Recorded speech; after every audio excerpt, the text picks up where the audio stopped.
Welcome to This Explainer. We are skipping the myths today and stepping right into the fog-drenched streets of 1888 London. We're going to track the true facts of the Whitechapel murders, but we're doing it directly through the eyes of the original investigators, the guys who actually walked those streets, sifted through the panic, and hunted down the suspects. All right, let's set this scene here, because to really understand these crimes, you've got to understand the environment of Whitechapel. This was a place of absolutely crushing extreme poverty. Just imagine this. Every single night, over 8,500 people crammed into about 233 common lodging houses scattered all over the district. For just 4 pence, a person could rent a literal coffin bed for the night. And if you only had 2 pence, well, you'd be sleeping slumped over a rope stretched right across a crowded dormitory. It was a completely desperate existence. Now, in this brutal daily struggle to survive, a lot of people were driven into highly vulnerable situations. The police at the time estimated there were 62 brothels in Whitechapel, with over 1,200 women working the streets just to scrape together that 4 pence for a bed. So you have this staggering number of vulnerable women wandering these dark, labyrinth-like alleys late at night. It created the perfect hunting ground for a predator to move completely unseen. Really, it's a tragic, classic profile of victimology that we still see in true crime cases today. Section 1. The Whitechapel Murders. The Canonical Five. You know, while police dockets actually list 11 separate acts of violence under the Whitechapel murders umbrella, investigators and modern scholars focus heavily on these specific victims, the ones known as the Canonical Five. Just think about the rapid, terrifying escalation here. The nightmare kicked off on August 31st with Marianne Nichols, followed just a week later by Annie Chapman. Then things went into overdrive with the infamous double event in the early hours of September 30th. Elizabeth Stride and Catherine Eddowes were killed on the exact same night within an hour of each other. And finally, the violence peaked with the incredibly gruesome murder of Mary Jane Kelly on November 9th. Within just a few short months, the entire East End was totally paralyzed by fear. The grim reality of these crimes was the sheer brutality and the very specific pattern, the MO. The killer consistently started with deep slash wounds to the victims' throats. But what truly horrified the police was what came next: extensive abdominal mutilation and the highly targeted removal of internal organs like the uterus and kidneys.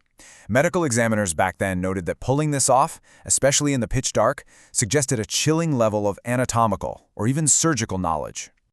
Section 2. Letters from the killer. Clues sent to the authorities. So as the investigation heated up, the authorities were literally flooded with mail. We're talking an estimated 1,000 letters.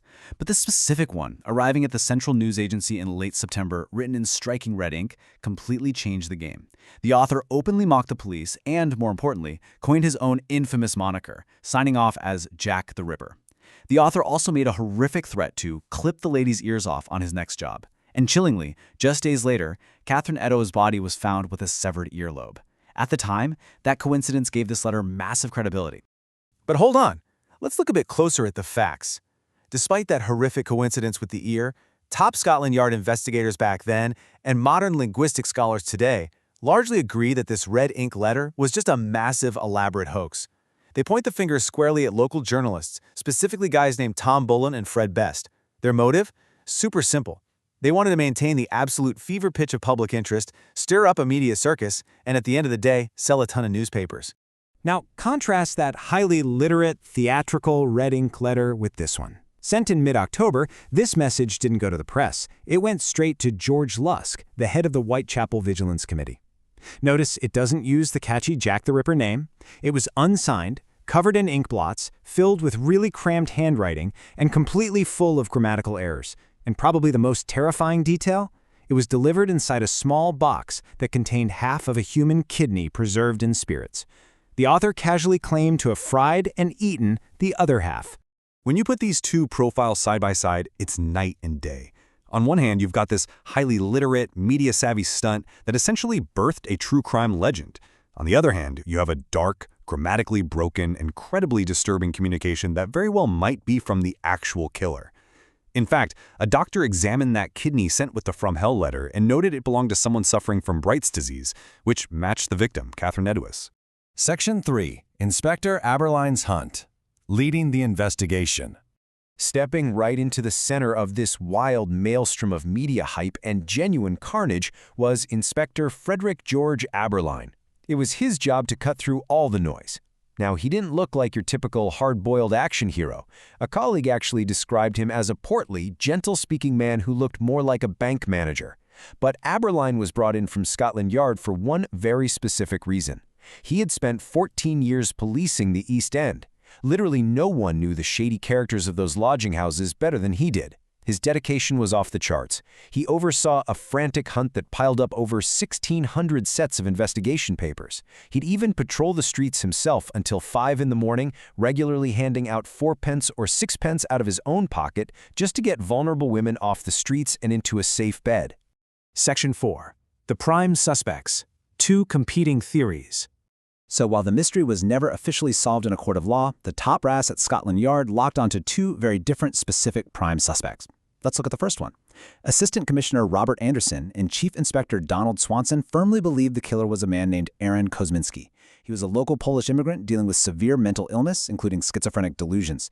He was known to eat bread straight out of the street gutters and had this really intense hatred of women. Eventually, he was certified insane and committed to an asylum. Swanson and Anderson were absolute in their conviction that he was the guy, though weirdly enough, official medical records from his asylum stay noted that Kosminski was never actually classed as a danger to others. But Inspector Aberline, he fiercely disagreed with his bosses. He was personally convinced the killer was George Chapman.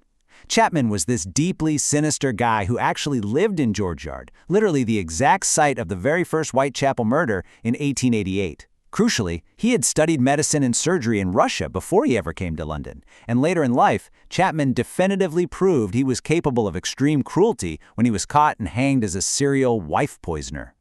Aberline also pointed out a massive red flag. When Chapman eventually moved to America for a while, similar grotesque crimes started happening over there, right as the London murders completely stopped. And this is what's so fascinating. It illustrates a massive divide at the very top of Scotland Yard's investigation. Think about these two profiles for a second.